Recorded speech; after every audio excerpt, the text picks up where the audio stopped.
present some of my work and work of colleagues here in the seminar.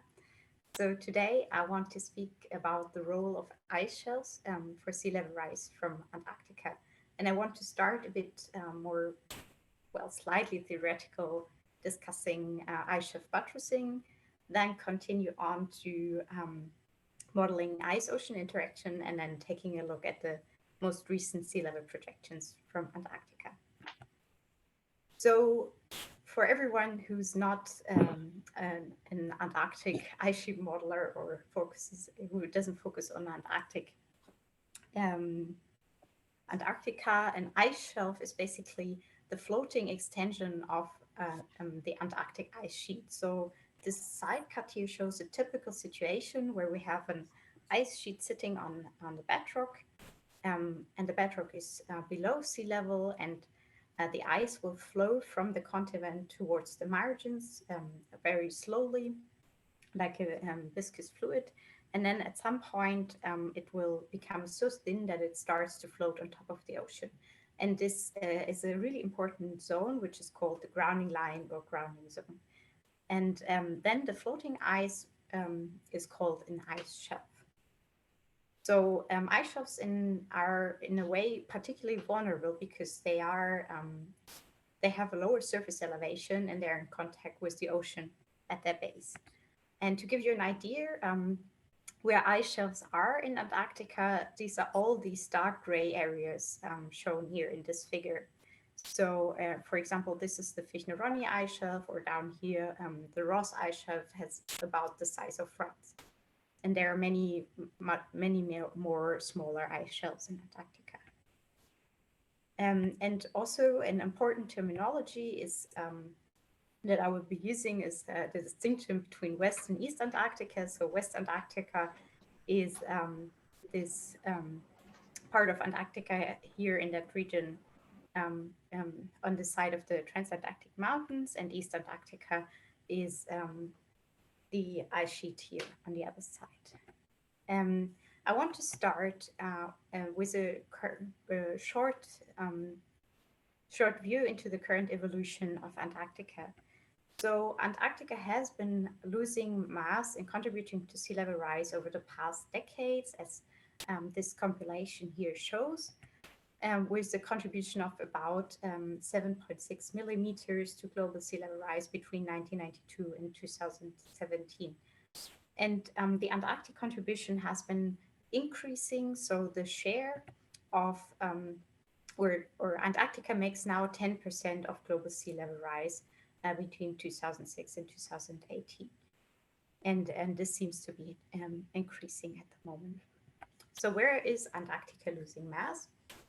This compilation of observational data shows in all regions in yellow or red color where mass is lost. And the region that particularly sticks out is the Amundsen Sea region here, as well as the tip of the Antarctic Peninsula up here, and then also the region of Totten down here. And there are also some areas where mass gains are observed in these bluish areas in Antarctica.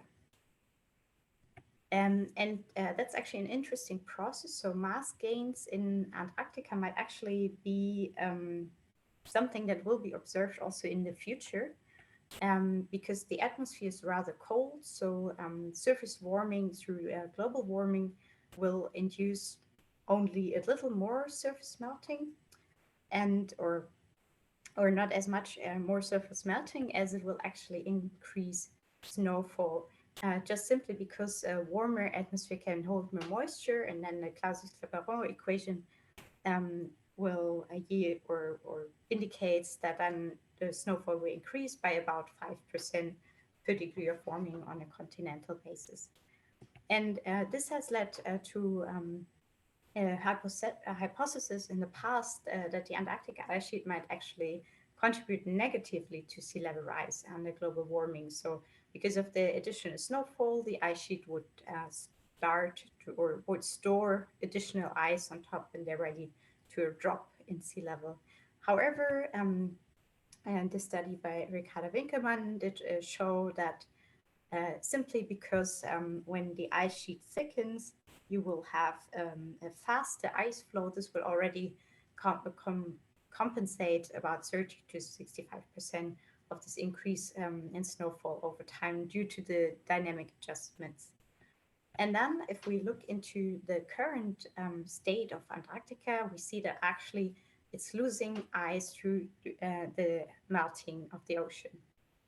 So there are these two competing processes. On the one hand, we have an increase in mass through snowfall in a warming world. On the other hand, we see that the ocean is driving the mass loss in Antarctica. So this figure here shows the regions where the Antarctic ice sheet is losing mass at the moment, in particular here the Amundsen Sea region, Bellingshausen Sea region, and comparing that to the temperature of the ocean at the relevant depth levels that drive the melting of ice shelves, one can see that it's generally areas where this pinkish color is present. So the ocean water is relatively warm at around maybe up to 1 degree Celsius, and this fuels a lot of melting of the ice shelves.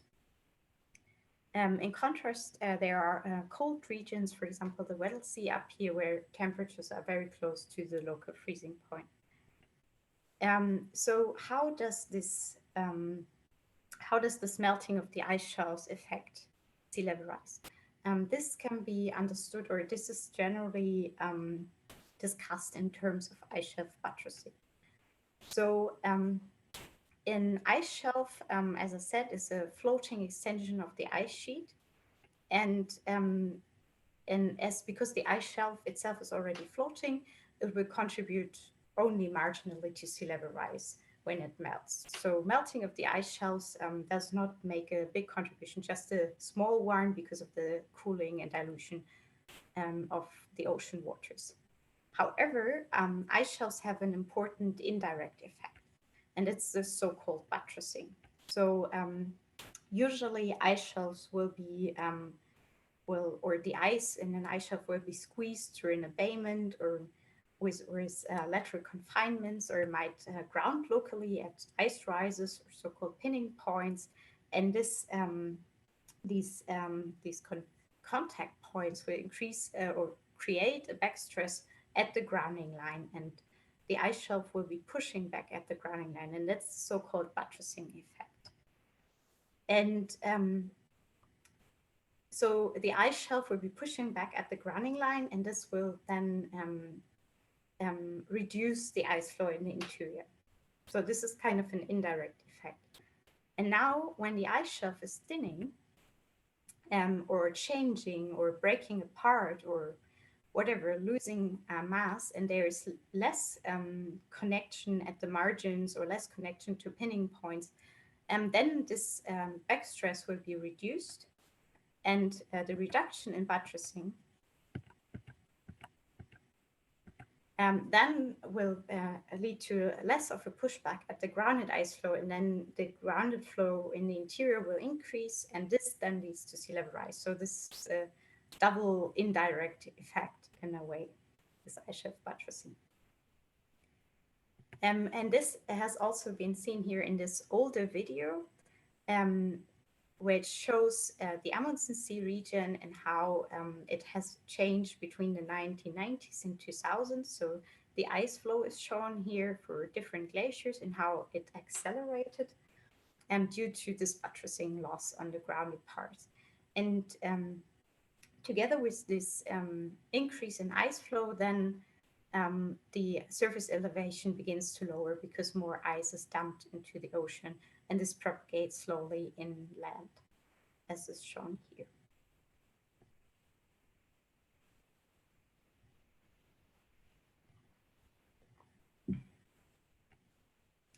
So one question is then, how strong is actually this buttressing effect? And to measure this, or to get a measure for this, one can compare the forces that act at the grounding line with the presence of the ice shelf with forces that would act at the grounding line in the absence of the ice shelf, and define this as a buttressing parameter B. And I don't want to go into a lot of detail here, just to give you an idea. This is a calculation of this buttressing parameter, which was done with the ice flow model UA.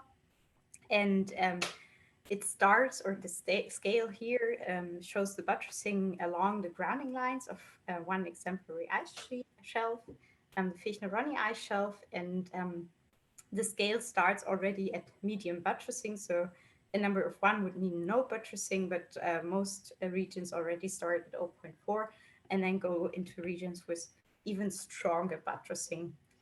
So the scale here is in a way reversed. The lower the number, the higher the buttressing. So we can consider buttressing to be really strong in Antarctic ice shelves. So let's take a look into ice-ocean interactions in Antarctica and how that can be handled in numerical models. So as I said before, the interaction with the oceans is considered the main driver of mass loss in Antarctica through this reduction in buttressing.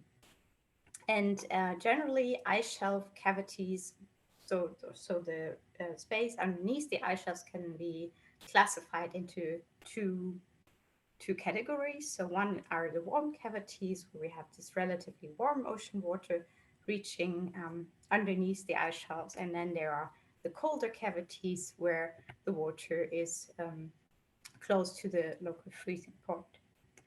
And this can be modeled then in numerical models using different complexity levels. So and the melting at the ice-ocean interface can, for example, be modeled with a fully resolving high-resolution 3D ocean model that captures the entire dynamics of the ice shelf cavity.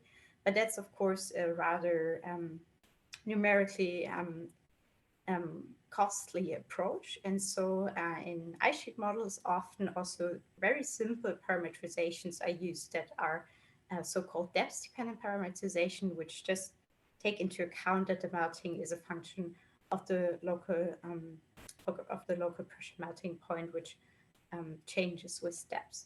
And then in the past years, also some more complex parameterizations have been developed. For example, the Plume model has been developed by Adrian Jenkins and Werner Lazaroms and others, as well as a box model by Dirk Olbers and Hartmut Helmer that I with colleagues then extended to use for Antarctica. So let's take a closer look at this box model approach, which is called the PICO in our case. So the basic idea is that PICO captures the so-called ice pump mechanism. So when melting occurs close to the grounding line, the fresh water will mix with the present water, and this will reduce the density of the water masses, make it buoyant, and it starts to rise along the base of the ice shelf. And this will then draw in new water at depths and generate this vertical overturning circulation that can be found usually in ice shelf cavities. And this means that there is the highest melting close to the grounding line, and then when the water moves along the ice shelf base, it cools a bit, and there's slower melting towards the front of the ice shelf. And in PICO, basically this overturning circulation is included. So in PICO, based on the approach by Dirk Olbers and Hartmut Helmer, there's a number of ocean boxes that follow this vertical circulation. So there is one box at depths in front of the continent, in front of the ice shelf, at depths of the continental shelf, where which captures the input, so temperature, salinity of the water masses there at depth will enter the cavity and then flow along the ice shelf base through a number of boxes towards the ice shelf front. And usually that's around 3 to 5 boxes that are used in PICO. And just a short overview over the physics that is present in PICO. So one is this overturning circulation, this vertical, which is assumed to be driven by the density gradient between the offshore or the water in front of the ice shelf cavity and the properties of the water or the density of the water masses in the first box close to the grounding line. And this is simply parameterized this way. So the overturning strength is a function of the density gradient, and then there is a parameter for the strength of the overturning circulation, C. And then the heat and salt is transported along the boxes simply through advection with the water masses. And there is a melting term at the ice-ocean boundaries layer, so at the interface or at the top of the boxes. And this melt description is very similar to the simple depth-dependent parameterizations. So melting is a function of the thermal driving, so the difference of the temperature in each box with a local pressure melting point in that box. And then there is a parameter here, this gamma T star, which is a parameter for the vertical heat exchange in PICO. So the heat exchange at the ice-ocean interface. And then in PICO, these equations are solved successively over the boxes, and because they are rather simple, they can actually also be solved analytically, and this reduces this problem to a very nice and small set of equations. To make PICO applicable in 3D for an Antarctic ice sheet, this setup, which has just one horizontal dimension, had to be extended to two horizontal dimensions, and a way to define the boxes had to be introduced. And this is how the boxes look like for Antarctica. So if we look at the Ross ice shelf down here, for example, then the first box is the one closest to the grounding line. It follows the entire grounding line. And then the second box is the next one. And then the box number 5 is closest to the ice front. And these are defined to have appropriately the same sizes. And then the equations of PICO are solved for each ice shelf individually. So for each ice shelf, a box model instance is run. And there are between 2 and 5 boxes per ice shelf, also depending on the size of the ice shelf. So the bigger ice shelves will have 5 boxes, and the smaller ones will have 2 or 3 boxes. And the boxes are adaptive. So when the grounding line moves, the box mass will be recalculated, and so that there's always melting also in freshly ungrounded areas, or if an ice shelf calves off, or so the boxes will be calculated anew.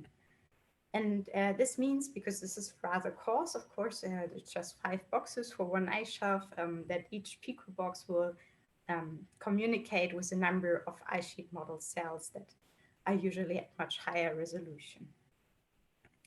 The melt rates in PICO, and this is so from a 2018 paper, look like this. So there's generally a higher melting around 1 to 2 meters here for Figneroni along the grounding line, and then the melting decreases towards the ice shelf front, and in some areas also refreezing occurs. And PICO can also capture this range of average melt rate. So Ross ice shelf, which is one of these cold cavities, has a melt rates of 0.06 meters per year, which is a bit lower than the observed range. Emery ice shelf also fits quite nicely with the observed range. And then the other extreme is Pine Island Glacier ice shelf, which is a warm cavity and a small ice shelf. And also here average melt rates fit quite nicely with PICO. And Favier did in 2019 a comparison of a number of simple parameterizations for subshelf melting with a high resolution ocean model for one synthetic glacier setup. And in that case, PICO did yield okayish, very well comparable results with other parameterizations.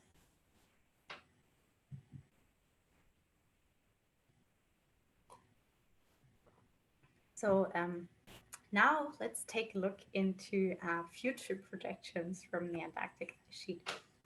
And I want to start off with projections that were done by a number of people. And the study was led by Thames and Edwards, just published in the beginning of this year.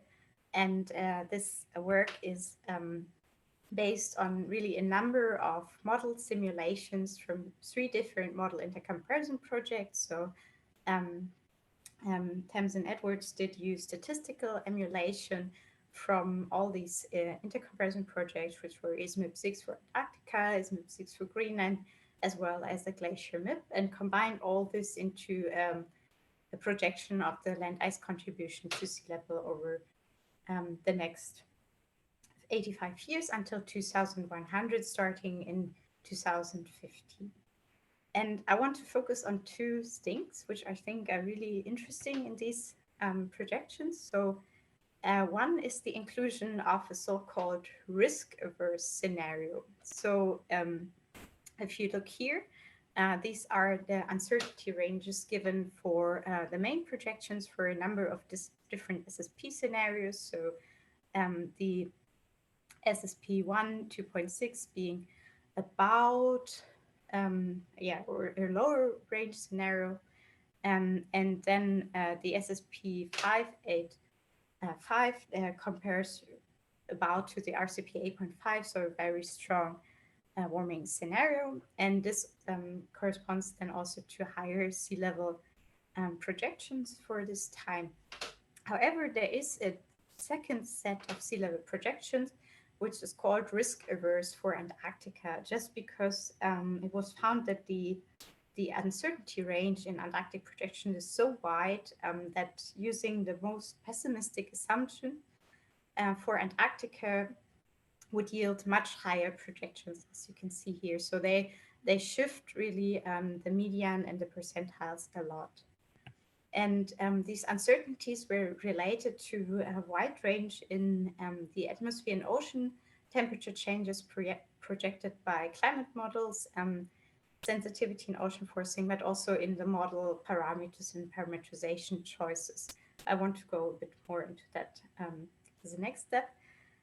And something I think is also interesting is shown here in the sea level probability density functions for West and East Antarctica, and there is hardly a scenario dependency visible. This does not mean that there is none, but that it's some in these projections and also in the underlying ISMIP6 projections, it's somewhat hidden by the fact that we have these 2 competing processes. So the increase in snowfall as well as the increase in ocean melt. And these seem to be balancing in these experiments. So it looks like there is no scenario dependency, but of course in the pattern, this will be visible.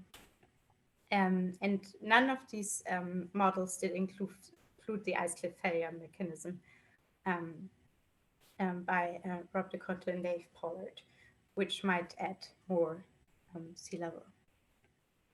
So let's take a closer look into the ISMIP6 project for Antarctica, which did contribute to the sea level projection for the Antarctic side. So this is really a big community effort to provide ice sheet model projections for Antarctica, also for Greenland. And in the Antarctic projections, there was really a number of people that did participate with a lot of different models. And they all started off with very different initialization process implementations in the numerical models using this come as you are approach. So every model could take part. These projections are based on standalone experiments. So the ice sheet models were forced by ocean and atmosphere changes from CMIP models that should be representative of the model spread in the ocean and atmosphere. So just to give you an idea, this figure here shows the different CMIP models and how they're how temperature and ocean temperatures, so air and ocean temperatures would change in the Antarctic domain in these CMIP models, and then a selection or a number of models was selected to represent this range of changes in atmosphere and ocean. And then the CMIP 5 forcing was added to, in the atmosphere case, was simply added to the regional climate model used. And in the ocean case, this subsurface anomalies, so the changes in ocean temperature and salinities, were translated via melt parametrizations to subshelf melting. And this is the results. So for the different CMIP models shown here by different colors, and the sea level contribution over this time span from 2015 to 2100. And what is visible here is that there's really a broad range, depending on the CMIP model, but also depending on the ice sheet model used. And the range is from the sea level drop, so a negative sea level contribution, where the increase in snowfall dominates, to sea level contribution of about 30 centimeters when the ocean melting dominates. So there's really a huge variety of projections. And this is just for the RCP 8.5. So these are not coupled with the atmosphere or the ocean. There's no feedback included, and no feedbacks between these models included. On also the losses committed on the present day are not included here. So this is all relative to the model drift in 2015. And in an additional analysis, what found that also using CMIP6 forcing shows very similar results. So I want now to go a bit deeper, even more, and look into the experiments that were done with the parallel ice sheet model to get a better understanding of the underlying or of the results. So PISM, parallel ice sheet model, is co-developed in Alaska and in Potsdam. It's an open source model using a finite difference method with a regular grid. So typical grid sizes range from, of course, the application chosen, so can be 16 kilometers for paleo simulations, or going down to 8 or 4 kilometers for higher resolution, shorter timescale simulations. PISM is thermomechanic coupled, meaning that it solves both the ice flow as well as the temperature or enthalpy evolution in the ice. And it includes a wide range of additional modules. For example, glacial isostatic adjustment can be modeled in PISM in a simple way, or subshelf melting with using PICO, or there are some calving descriptions that can be used. And so I want to take now a look into the experiments that were done for ISMIP6 and that we did in our group in Potsdam using the parallel ice sheet model. So the initialization in PISM is based on a pseudo-equilibrium in this case. So we use the BatMap2 Antarctica surface topography and basal topography. We used an initial temperature field that was close to equilibrium, and then atmospheric and ocean climatologies based on present day. And those were used, the ocean then was done with PICO. So we didn't use any of the parametrizations that were extra developed for ISMIP6. And then in PISM, an ensemble approach is used. So we varied parameters for PICO as well as basal sliding. This was done on 8-kilometer grid. The ensemble is run for 5,000 years. It's the upper row here. And then scored, each individual ensemble member is scored against present day observations to select the best run. And then the best runs were continued and scored again after 12,000 years. And we find the best state, selected state is the dark blue one here, which then scored best against present day ice thickness, velocities, and so on. And then we did two things. So so now with this initialization procedure, we have an initial state close to equilibrium. and we would just either run the ISMAP6 projections from this date, or we included in a simulation over the history from 1850 to 2014, using also the forcing provided by ISMAP6, and then start in 2014 after this historic projection to run, after this historic simulation to run the projections. So there are two different initialization strategies that we use here. And this historic simulation did score very similar to the selected one. That's this lighter blue dots shown here. And we then analyzed the role of this historic simulation in contrast to starting, to making this cold start in the projection.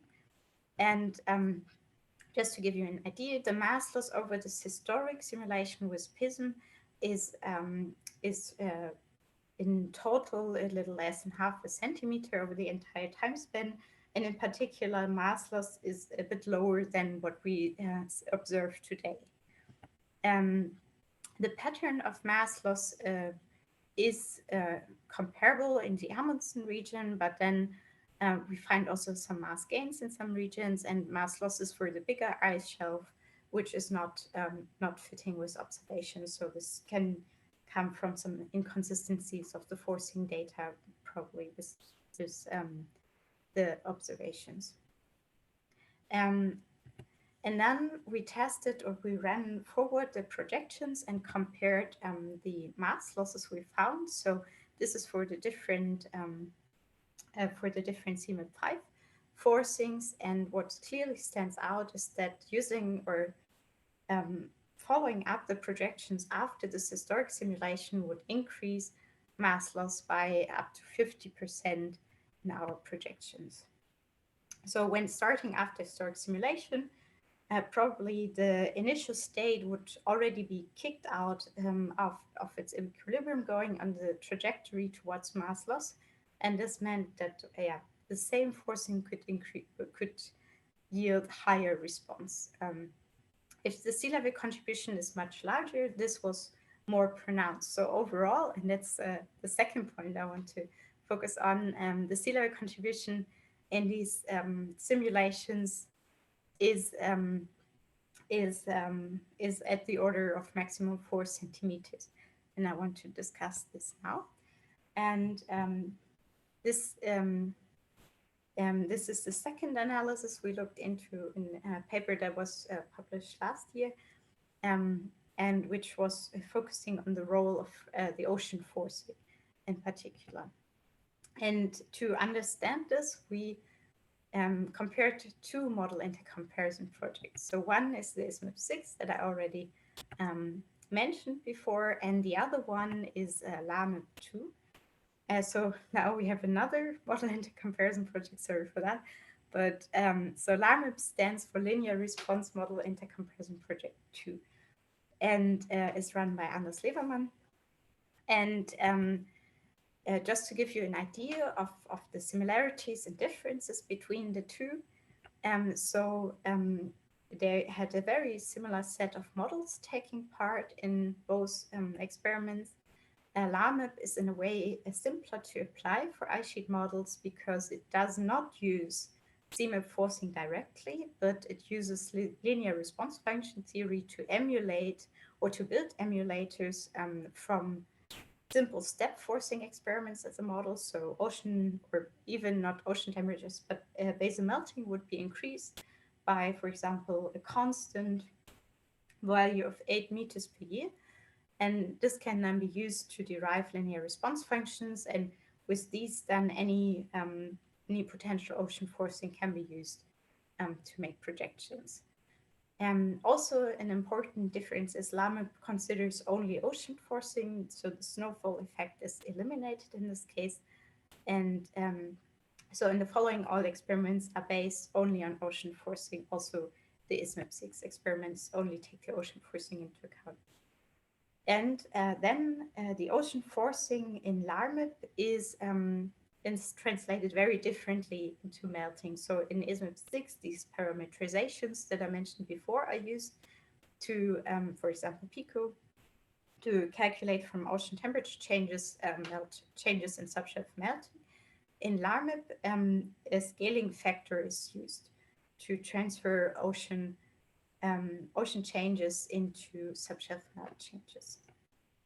And to compare these two intercomparison projects, we use the same model state, the same model parameters, and simply run both experiments. And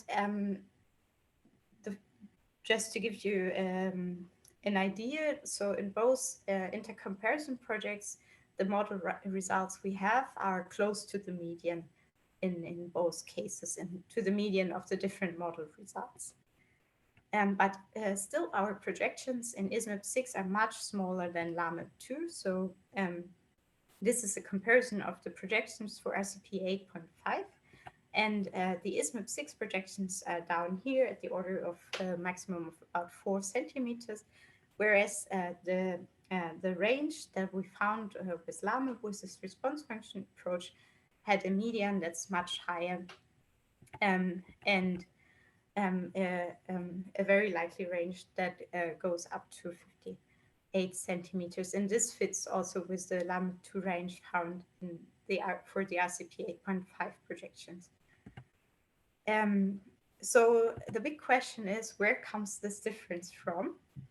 And we think that is really the sense or the role of the ocean forcing, or the way ocean forcing is transferred to melting, is central here. So in LARMIP, as I said, there is a scaling factor assumed that lies between, or varies between 7 and 16 meters per year per degree of ocean warming. So basal melting would increase uniformly by this factor for each degree of ocean warming in different regions of Antarctica. Whereas in our PISM ISMIP6 experiments, we used PICO and the parameters in PICO, and this yielded a much lower sensitivity. So this figure is a comparison of these two. For different temperature increases, we plot the melt rates that occur from that. And just to focus on the boxes here, so this gray range is the scaling factor assumed in LARMIP that would result from the assumptions LARMIP based on these observation and model studies. And the colored dots are what PICO does. So also for the Amundsen region, this compares more to the lower range assumed in LARMIP, whereas for the entire Antarctic ice sheet, it's even lower. And for the cold cavity of Fichner-Ronne, it's even lower in the sensitivity. So the question is now, so what sensitivity is actually more appropriate? And to understand that, Hélène did look into her coupled Thwaites glacier simulation and estimated there a sensitivity on average around 9 meters per year per Kelvin. So this would maybe fit more for the LARMIP range, at least for these warmer and these warm and small cavity. And similar findings that the ocean sensitivity really is an important player in sea level projections was also found in the paper by Nico Jourdain and discussed also in the ISMIP6 paper. So as a next step, what we thought would be interesting is to reassess these melt parameterizations, in particular PICO, by making sure that we get the correct sensitivity of melt rates to ocean warming. And one way to do this is to use observations from the Amundsen Sea, here from Dodson Ice Shelf, to estimate the sensitivity. So this blue number would be like a mean sensitivity with a maximum mean, depending on the underlying initial ocean temperatures. And similarly have a target sensitivity for the Fichner-Ronne ice shelf, from, in this case, from numerical simulations, because the variability in this ice shelf is much lower and it's much colder. So this is data from Caitlin Norton.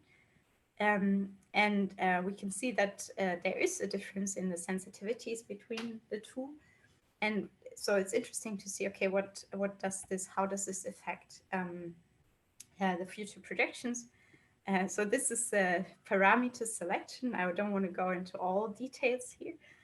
What is interesting is that this black dot is the combination of PICO parameters that was found in 2018 with a heat exchange coefficient and overturning coefficient by fitting observed metrics. Now, if we try to fit the correct sensitivities, so how metrics respond to ocean forcing, then these parameters would increase and the mean sensitivities are found for this gray dot here. So there's a substantial increase in both parameters, which means that there will also be an increase in melting or a higher sensitivity. And indeed, these first simulations show this. So the black curve here is the initial ISMAP6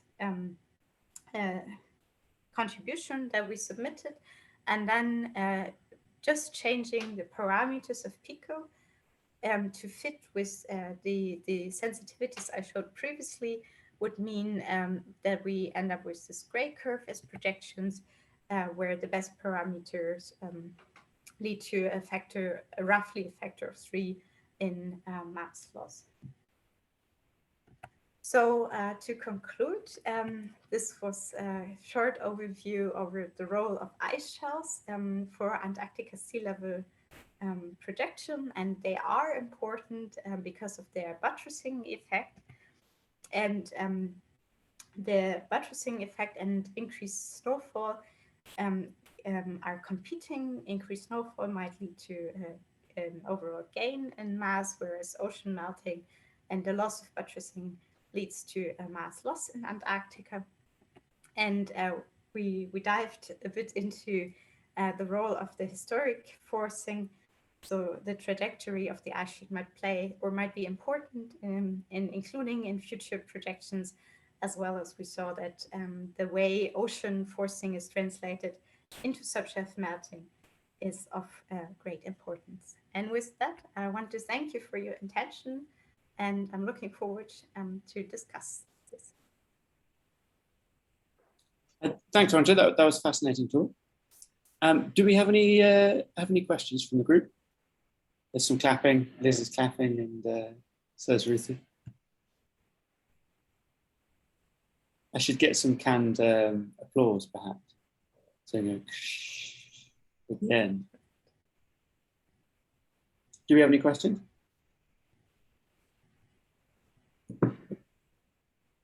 Can I ask you a question about LARMIP? So you said that I'm unfamiliar with the studies. You said that LARMIP uses a scaling, just like a simple scaling number to estimate the melt rate for Antarctica. Am I correct in thinking that it is just the same number, or do they tune it for different ice shelves?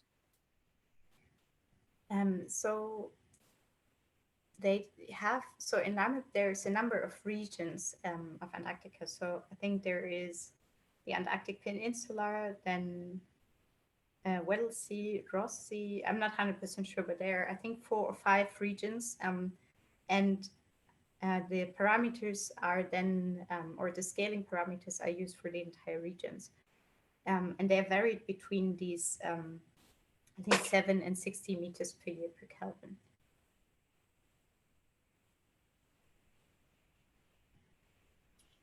We have a question from Ruthie. Thank you. Ruthie, would you like to unmute by any chance? Sure, it was sort of a, hi, I'm here, tangential question, which is I saw that there was a negative buttressing value early on in your cryosphere paper plot. And I was just wondering what that means physically, or how you think about that value. Yeah, that's a good question. So I found this also surprising to actually see that there are these negative values present.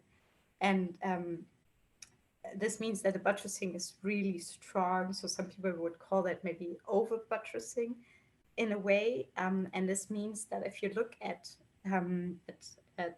the ice flow, for example, in satellite observations, you can see that the ice would be actually slowing down across the grounding line, because the buttressing is so strong and pushing so much back that you do not only reduce the usual, so usually you would have extensional stresses across the grounding line, and these are not only reduced, but in a way also reverted.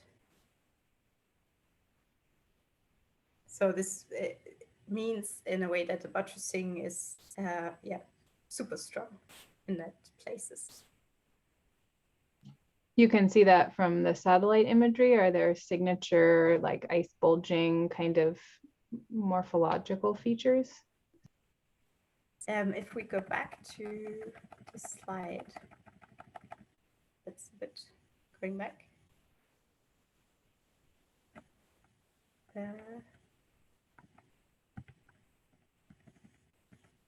no.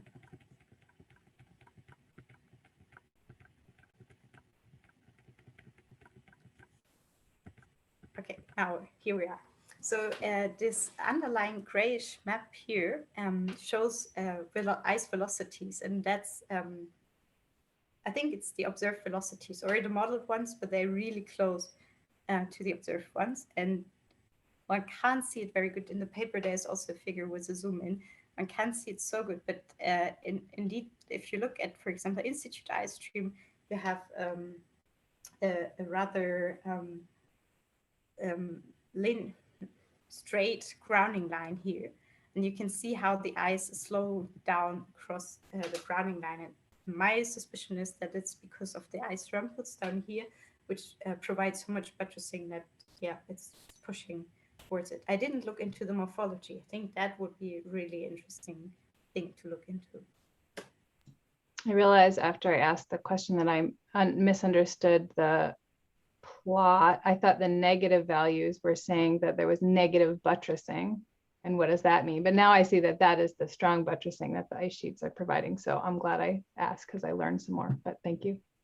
Oh yeah, great. Oh, but that also exists. Like the negative buttressing would be a pulling. So the ice sheet. So you can find that if you have, for example, a floating ice tank that is not constrained in any direction but really flowing out, and then you can even find a pulling effect. So the ice sheet would pull the ice across the grounding line away. But yeah, here it's the opposite.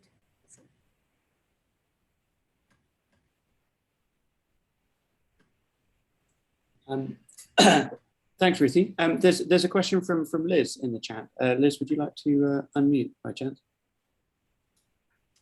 Sure. Okay. So thank you for your talk. It was very interesting. You had a plot showing the effect on sea level projections from including the historical forcing and how some of those sea level projections might increase when the historical forcing is included. So I'm wondering if you can say a little bit more about how to interpret projections that are done with other modeling setups that don't include the historical background, and sort of how we should change our interpretation moving forward. Yeah, thanks for the question. Let me jump to that slide.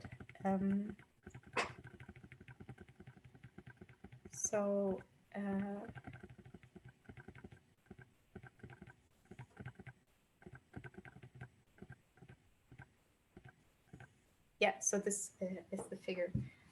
So what is done here? So I mean, one thing, and I think as a first start, that's a good thing to do, is to then say, okay, we have some drift that we find here, and we just add that we find at the moment, and we add the projections on top of that drift.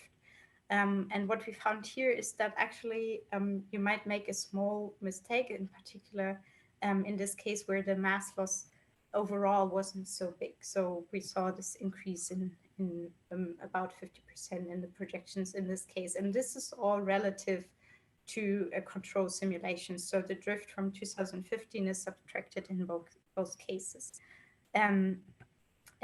We tested this also, and I didn't show it here, for the LAMIB experiments. So running the LAMIB experiments starting on this close to equilibrium state and after the historic simulation.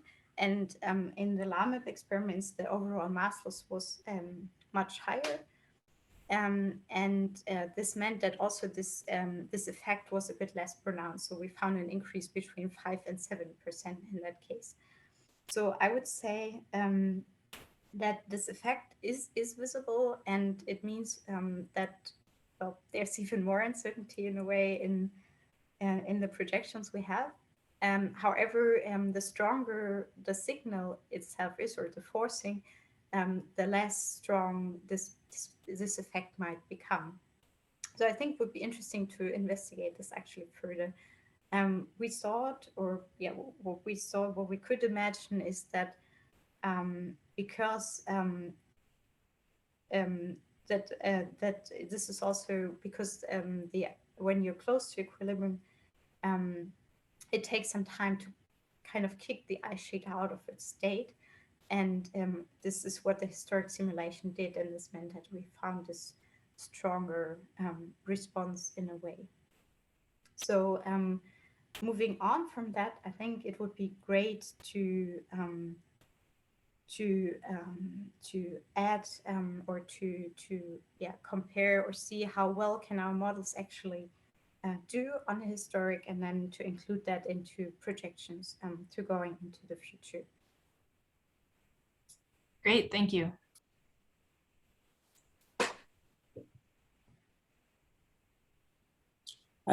Thanks, Liz. Do we have any more questions from anyone?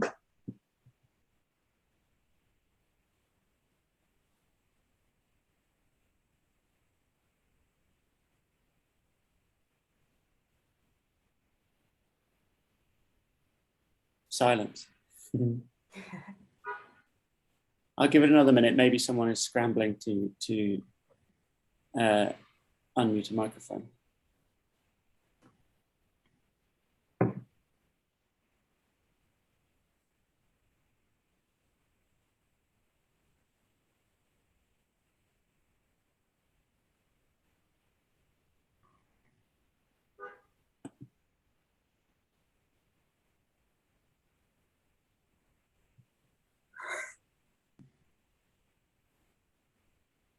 Okie doke. Perhaps not. Thanks ever so much again, Ronja, for speaking to us today. It's been really great to have you on. Thank you ever so much for a really interesting talk. We have thank you from Ruthie. Yeah, I hope everyone has a great rest of the day. We should probably close off now. We're about 3 minutes before noon. Thanks again, and I hope we get you on again in the future after some interesting publications. Yeah, great. Thanks a lot for the invitation. Have a great rest of the day, everyone. Cheers.